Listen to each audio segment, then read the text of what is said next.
على عباده الذين اصطفى أما بعد فأعوذ بالله من الشيطان الرجيم بسم الله الرحمن الرحيم واعبد ربك حتى يأتيك اليقين صدق الله العظيم.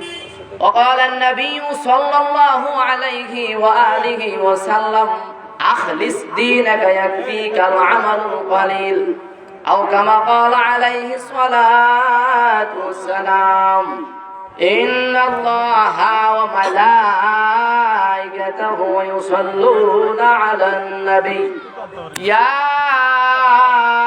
أيها الذين آمنوا صلوا عليه وسلموا تسليما صلى الله وعلى محمد صلى الله عليه وسلم صلى الله على محمد صلى الله عليه وسلم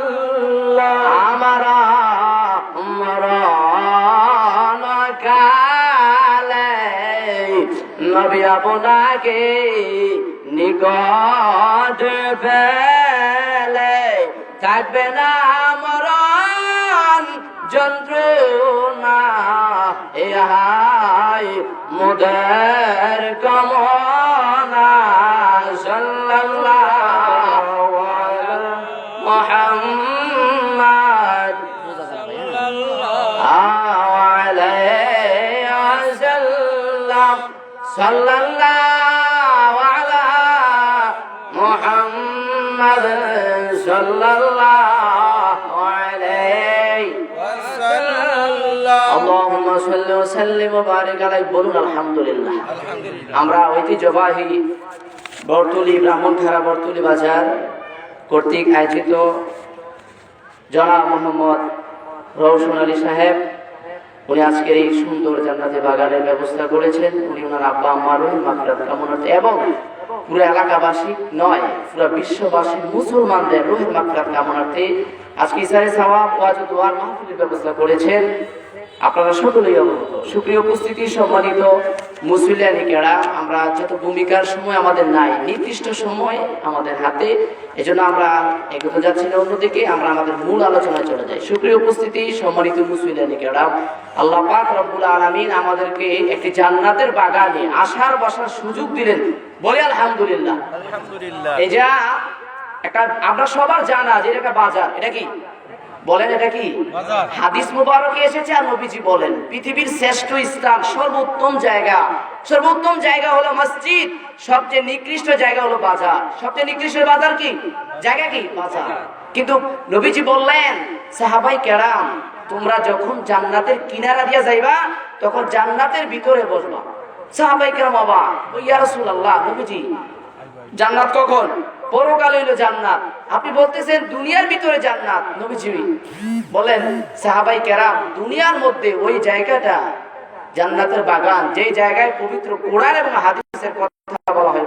সুবহানাল্লাহ, আরো জোরে বলি সুবহানাল্লাহ। তাইলে দেখেন মাহফিলের বরকতি, কোরআনের বরকতি, নিকৃষ্ট জায়গাটা সর্বোত্তম জায়গায় পরিণত হয়ে গেল। আল্লাহু আকবার। সম্মানিত উপস্থিতি, এটাই হচ্ছে দুনিয়ার নিয়ম নীতি নয়, এটা হচ্ছে আল্লাহ পাকের কোরআনের বরকত, ঠিক কিনা বলেন? এই জন্য কোরআনকে আপনারা সম্মান করবেন, ইজ্জত করবেন, আলেম ওলামাদেরকে শ্রদ্ধা সম্মান করবেন। আল্লাহ পাক আমাদের সবাই তৌফিক দিক করুন, আমিন। হাদিস মুবারকে এসেছে পবিত্র কোরআনে আল্লাহ তাআলা বলেন যেই জায়গায় কোরআনের কথা বলা হয় সেটা হলো জান্নাতের বাগান। এবং উলামায়ে কেরামের জবান থেকে সওয়াবের কথা শুনে, জান্নাতের কথা শুনে, জাহান্নামের কথা শুনে, আল্লাহর বরকতের কথা শুনে যখন মানুষগুলো সুবহানাল্লাহ আলহামদুলিল্লাহ পড়বে, প্রত্যেকটা সুবহানাল্লাহ আলহামদুলিল্লাহর বরকতে আল্লাহ তাআলা জান্নাতের ভিতরে একটা ফলের ব্যবস্থা আপনার জন্য করে দিবেন। বলুন সুবহানাল্লাহ। সুপ্রিয় উপস্থিতি, আমাদের সামনে পবিত্র মাহে রমজানুল মুবারক, ঠিক না? আগামীকাল আমাদের ইনশাআল্লাহ তারাবি পড়তেই হবে। আমাদের ইনশাআল্লাহ যত সম্ভব আমাদের তারাবি আগামীকাল আমরা সকলেই রোজা রাখবো। আল্লাহ তাআলা তৌফিক করুন, আমিন। রাসূল করিম সাল্লাল্লাহু তাআলা আলাইহি ওয়াসাল্লাম পবিত্র হাদিস মুবারক মুসলিম শরীফের 38 নম্বর হাদিস, মুসলিম শরীফের 38 নম্বর হাদিস, আবু হুরায়রা রাদিয়াল্লাহু তাআলা থেকে বর্ণিত, আমার নবীজি বলেন, মান সামা রমাদানান ঈমানান ওয়া ইহতিসাবান গুফিরা লাহু মা তাকাদ্দামা মিন যামবিহি। আমার নবীজি বলেছেন, ঈমানের সাথে সওয়াবের নিয়তে আল্লাহর যে বান্দা অথবা আল্লাহর যে বান্দী রমজানের রোজাগুলো রাখবে, আল্লাহ পাক গুফিরা লাহু মা তাকাদ্দামা মিন যামবিহি, তার অতীত জীবনের সমস্ত গুনাহগুলো আল্লাহ তাআলা মাফ করে দিবেন। আরো জোরে বলেন, আল্লাহর নবী বলেন, মান কামা রমাদানান ঈমানান ওয়া ইহতিসাবান গুফিরা লাহু মা তাকাদ্দামা মিন যামবিহি। যে ব্যক্তি ঈমানের সাথে সওয়াবের নিয়তে তারাবি নামাজগুলো আদায় করবে, আল্লাহ পাক তার অতীত জীবনের সমস্ত গুনাহগুলো মাফ করে দিবেন। আরো জোরে বলেন। শুধু তাই নয়, হাদিস মুবারক এসেছে, আমার নবীজি বলেন, কেউ যদি তারাবি নামাজের একটা সেজদা দেয়, একটা সেজদার বিনিময়ে আল্লাহ তাআলা ১৫০০ সওয়াব দান করেন। আরো জোরে বলেন। আল্লাহ রাসূল বলেন, যখন রমজানের মাস উপনীত হয় তখন আসমানের দরজাগুলো খুলে দেওয়া হয়, সুবহানাল্লাহ, জান্নাতের দরজাগুলো খুলে দেওয়া হয়।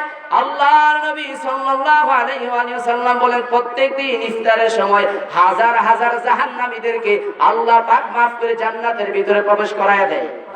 আরো জোরে বলেন। হাদিসে কুদসিতে এসেছে, আল্লাহর নবী বলেন, আসওমুলি ওয়া আনা আজিজি বিহি, রোজা আমার জন্য, আমি আল্লাহ নিজ হাতে আমি আমার বান্দাদেরকে সেই প্রতিদান দান করব। সুবহানাল্লাহ। দেখা যায় বান্দা অনেক কষ্ট করে রোজার জন্য, আর রোজার এত দাম কেন? রোজাটা বান্দা একনিষ্ঠভাবে অন্তঃস্থল থেকে রাখে, ঠিক কিনা বলেন? বান্দা চাইলে ঘরের ভিতরে খাবারের সুযোগ আছে, কিন্তু খায় না। হাদিস মুবারকে এসেছে, আল্লাহর নবী বলেন, বান্দা রোজাদার বান্দার জন্য দুইটা সময় হলো আনন্দের, একটা হলো ইফতারের সময়, আর একটা হলো জান্নাতে আল্লাহর সাথে দেখা করার সময়। ইফতারের সময় কেমন আনন্দ দেখেন, হাদিস মুবারকে এসেছে, আল্লাহ রাসূল সাল্লাল্লাহু আলাইহি ওয়াসাল্লাম বলেন, ইফতারের পূর্ব মুহূর্তে আল্লাহর বান্দারা যখন ইফতার নিয়ে বসে থাকে, সময়ের অপেক্ষা করে, তখন রব্বুল আলামিন তার ফেরেশতাদেরকে ডেকে বলেন, ও ফেরেশতারা, ঐতিহ্যবাহী ব্রাহ্মণখানা বড় বাড়ি জামে মসজিদের দিকে তাকাও, তাকায়া দেখো আল্লাহর কতগুলো বান্দা সামনে সামনে খাবার নিয়ে খায় না, পানি নিয়ে খায় না, শরবত নিয়ে খায় না। ও ফেরেশতারা, আমাকে বলো কেন তারা খাবারগুলো খায় না, কেন খাবারগুলো খায় না?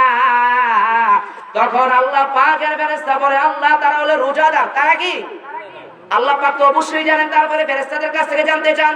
আল্লাহ পাকের কৌশল আছে জানার, এজন্য আল্লাহ পাক জানতে চান। এজন্য আল্লাহ তাআলা বলেন, বান্দারা, ও আমার ফেরেশতারা, তারা কেন খায় না? আল্লাহ তাআলা হলো রোজাদার। তো আল্লাহ রোজাদার মানে কি? রোজাদার মানে হলো আল্লাহ আপনার হুকুমে তারা দিনের বেলা কিছু খায় না। সুবহানাল্লাহ। আপনি নিষেধ করেছেন, আপনার নিষেধ খাওয়া যাবে না।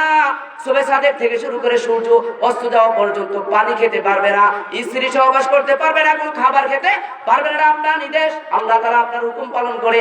তখন আল্লাহ পাক ফেরেশতাদেরকে ডেকে বলেন, ও ফেরেশতারা, আমার যে বান্দারা আমার ভয়ে খায় না, তারা কি আমি আল্লাহরে দেখছেন আপনার আল্লাহরে? আল্লাহ পাক তখন ফেরেশতাদেরকে ডেকে বলেন, ও ফেরেশতারা, তারা কি আমি আল্লাহরে দেখছি? আল্লাহ, না না, আপনাকে দেখে নাই। ও ফেরেশতারা, তারা কি আমার জান্নাত দেখছি? না না, জান্নাত দেখে নাই। আল্লাহ, ও ফেরেশতারা, জাহান্নাম কি দেখছি? না না, আল্লাহ। ফেরেশতারা কয়, জাহান্নামও দেখে নাই। রব্বুল আলামিন তখন বলেন, ও ফেরেশতারা, তোমরা সাক্ষী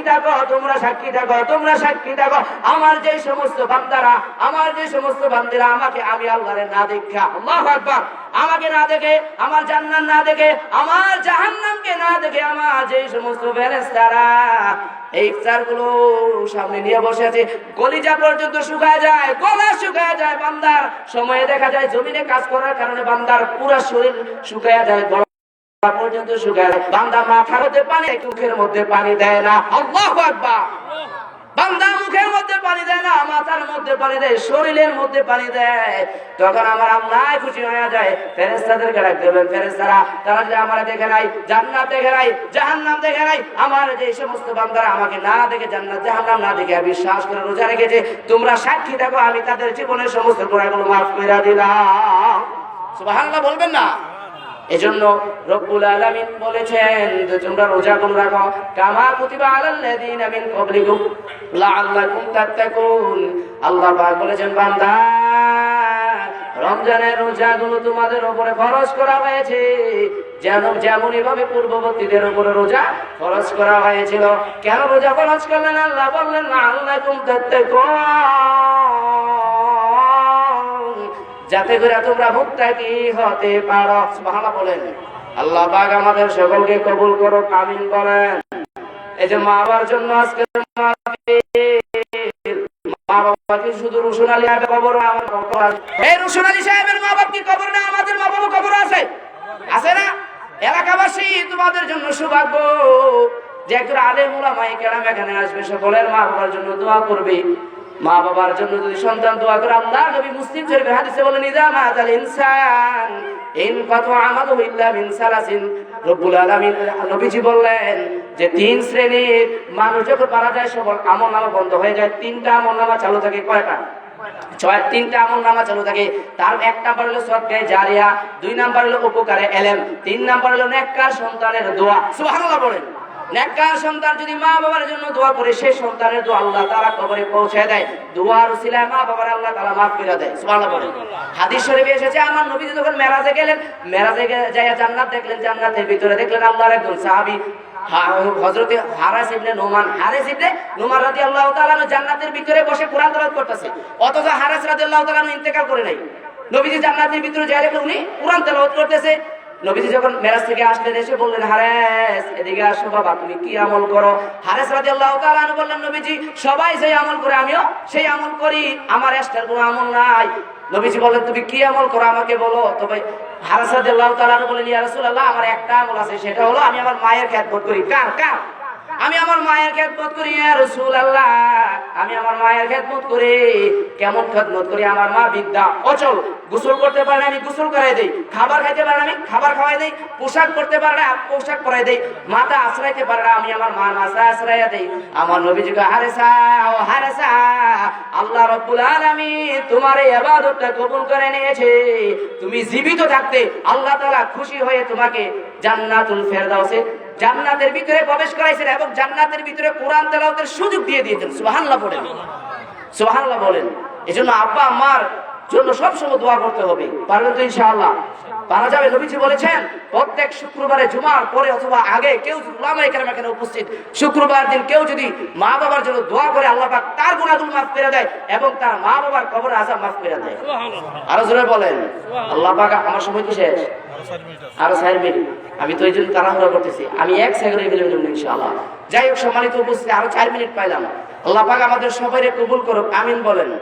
সব পবিত্র মাহে রমজান আমাদের সামনে আসতেছে। রমজানের হক আমাদের আদায় করতে হবে। রোজার হক আদায় করতে হবে। রোজার হক কি? আপনার হাতের রোজা, পায়ের রোজা, মুখের রোজা, অঙ্গ প্রত্যঙ্গের রোজা রয়েছে। নবীজি বলেছেন, হাদিস মুবারক বুখারী এবং মুসলিম শরীফের হাদিসে এসেছে, আমার নবীজি বলেন কোন মানুষের রোজা রাখলো কিন্তু তার উপবাস থাকা ছাড়া কোনো কিছু রইল না। কিভাবে? নবীজি বলেন যে ব্যক্তি যদি রোজা রাখার পরে মিথ্যা ছাড়তে পারলো না, সুদ ছাড়তে পারে নাই, ছাড়তে পারে নাই, ব্যভিচার ছাড়তে পারে নাই, মানুষের সমালোচনা এগুলো ছাড়াই মতো গালাগালি দিতে পারে, তার রোজা উঠে দাও না। চলো এই জন্য আমাদের সকলের রোজা রাখতে হবে, হক আদায় করি। কিভাবে বাবা? রোজার হক রোজাটা যতটা মাধুর্যতা সম্পূর্ণ, ইবাদতের মধ্যে সবচেয়ে মাধুর্যতা সম্পূর্ণ ইবাদত হচ্ছে রোজা। যেটা হাদিসে কুদসি রয়েছে, আল্লাহ রাসূল বলেন, আল্লাহ পাক বলেন আস-সাওমু লি ওয়া আনা আজিজি বিহি, রোজা আমার জন্য, আমি আল্লাহ তাআলা আমার নিজ হাতে এসে প্রতিদান আমি আমার বান্দা বান্দীদেরকে দান করব। বলুন সুবহানাল্লাহ বলেন। আল্লাহ পাক আমাদের সবাইকে কবুল করুক, আমিন বলেন। মা বাবার জন্য দেখেন, মা বাবার দোয়া নিয়ে ওয়াইজাল কারণে আল্লাহ কত বড় ওলি হয়েছেন। তাবিঈদের মধ্যে সর্বশ্রেষ্ঠ তাবিঈ কে? ওয়াইজাল করনি। বলুন সুবহানাল্লাহ। যে ওয়াইজ করনির ব্যাপারে আমার নবীজি ওমর এবং আলী রাদিয়াল্লাহু তাআলা আনহুমাকে বলেছিলেন, আলী এবং ওমর দুজনকে বলেছিলেন তোমরা যদি ওয়াজ করনিকে পাও তার কাছ থেকে দোয়া নিও। সুবহানাল্লাহ বলেন। অথচ আপনারা জানেন জান্নাতের 2 নাম্বার সার্টিফিকেটটা পেয়েছেন কে? হযরত ওমর। 3 নাম্বার সার্টিফিকেটটা পেয়েছেন হযরত আলী, ঠিক কিনা বলেন, রাদিয়াল্লাহু তাআলা আনহু। অথচ নবীজি 3 নাম্বার সার্টিফিকেট পাওয়ার পরেও বললেন, 2 নাম্বার সার্টিফিকেট পাওয়ার পরেও বললেন, আলী তোমরা যদি ওয়াজ করো কে পাও তার কাছে আলী। সুবহানাল্লাহ বলেন। হাদিস মুবারক এসেছে, তিরমিজিতে হাদিস এসেছে যে ওয়াজ আর করনিকে ওমর রাদিয়াল্লাহু তাআলা পাইছিলেন। রমজানের সফরে মুসলিম শরীফে একটা অধ্যায় আছে ওয়াজাল কর্মীর ব্যাপারে, সুবহানাল্লাহ পড়েন। সেই অধ্যায়ের মধ্যে ওয়াজাল কর্মীর ফজিলত সম্পর্কে ওনার সম্পূর্ণ বর্ণনা সেখানে দেওয়া আছে, লম্বা হাদিস। ওয়াজাল কর্মীকে পাইছিলেন, তখন রাদিয়াল্লাহু তাআলা ওনার কাছ থেকে দোয়া নিছিলেন। এই যে ওয়াজাল কর্মী এত বড় হলেন, উচ্চ মাকামের হলেন কেন? মা বাবার খেদমতের কারণে, ঠিক কিনা বলেন? বাইজিদ বুস্তামি রাহমাতুল্লাহ আলাইহি আল্লাহর ওলি হলেন কিভাবে? উনি এক গ্লাস পানি, ওনার মা পানি চাইছিলেন, ওনার মা ঘুমন্ত অবস্থায় এক গ্লাস পানি চাইছিলেন। আপনি তো এখন তো সচরাচর টিউবওয়েল পাওয়া যায়, তখন সচরাচর টিউবওয়েল ছিল। উনি আপনার কুয়া থেকে পানি আনার জন্য গেলেন, যাওয়ার পর এসে দেখলেন তার মা ঘুমিয়ে গেল। মা কি? মা ঘুমিয়ে গেলেন। তখন বাইজিদ বুস্তামি রাহমাতুল্লাহ আলাইহি মাকে ডাকলেন না, সারা রাত মায়ের হিতানের কাছে, মায়ের বালিশের কাছে দাঁড়াইলেন গ্লাসটা নিয়ে। আল্লাহু আকবার! কত বড় আদবওয়ালা সন্তান! তারা ওলি হবে না, ওলি হবে কে? এখন তো সন্তান মা বাবার মুখে মুখে তর্ক করে, ঠিক কিনা বলেন? মা বাবার বিন্দু পরিমাণ বলে না, ঠিক কিনা বলেন? এই সন্তানগুলো কুসন্তান, এই সন্তানগুলোর ভবিষ্যৎ অন্ধকার, ঠিক কিনা বলেন? আল্লাহর কসম করে বলে, পবিত্র কুরআন উলামায়ে কেরাম এখানে আছে, আল্লাহ রাসূল বলেন, তুমি তোমার মা বাবার সাথে যে রকমের খারাপ ব্যবহার করো, তোমার সন্তান তোমার সাথে তেমন খারাপ ব্যবহার করবে। আল্লাহু আকবার বলেন। মা বাবার সাথে তুমি যেই ব্যবহারটা করতেছ, মা বাবার গন্ডা গুন্ডা খাওয়াও 10 দিন করে 15 দিন করে, আমি তেহাদিন করে তুমি তোমার ফুটা আছে না, অন্য ফুটরা দিতে না, আছে না এরকমের কয় না? মা বাবার ব্যাপারে কোনো হিসাব করো না। কোরআন শরীফ আছে বিগাইরে হিসাব, আল্লাহ পাক যাকে ইচ্ছা বিগাইরে হিসাব দান করবে, ঠিক কিনা বলেন? আল্লাহ মা বাবার কদর করবেন, মা বাবার সম্মান করবেন, ইজ্জত করবেন, তাদেরকে দান করবেন। আল্লাহ আরেকখান যে ডাইলা দিব আমাদের, ঠিক কিনা বলেন? বিশ্বাস আস্থা রেখে আপনি কাজ করেন। আল্লাহ পাক আমাদের সবাই তৌফিক দেন, আমিন বলেন। আল্লাহ পাক আজকে এই মাহফিল কবুল করেন। যে উদ্দেশ্যে মাহফিল করলেন, আল্লাহ পাক ওনার রওশন সাহেব, রওশন আলী আমার কাকা, ওনার আল্লাহ তাআলা ওনার মাকসাদগুলো পূরণ করেন। ওনার আব্বা আম্মা সহ যত মুসলমান যারা পরিমাণ ঈমান নিয়ে কবরে গেছে, আল্লাহ তাআলা সকলের কবরে কবরে হাদিয়াগুলো পৌঁছে দেন। এই মাহফিল উনি চাইছেন যে উনি যতদিন বেঁচে থাকেন মাহফিল করবেন। আল্লাহ পাক কিয়ামত পর্যন্ত এই মাহফিলকে দায়েম এবং কায়েম রাখেন। আরো জোরে পড়েন। আল্লাহ পাক আমাদের মাহফিল জিন্দাদের জন্য হেদায়েত, মৃত্যুদের জন্য মাগফিরাত কামনা হিসেবে কবুল করুক, আমিন। ওয়া আখিরু দাওয়ানা আলহামদুলিল্লাহি রাব্বিল আলামিন। আসসালামু আলাইকুম ওয়া রাহমাতুল্লাহ।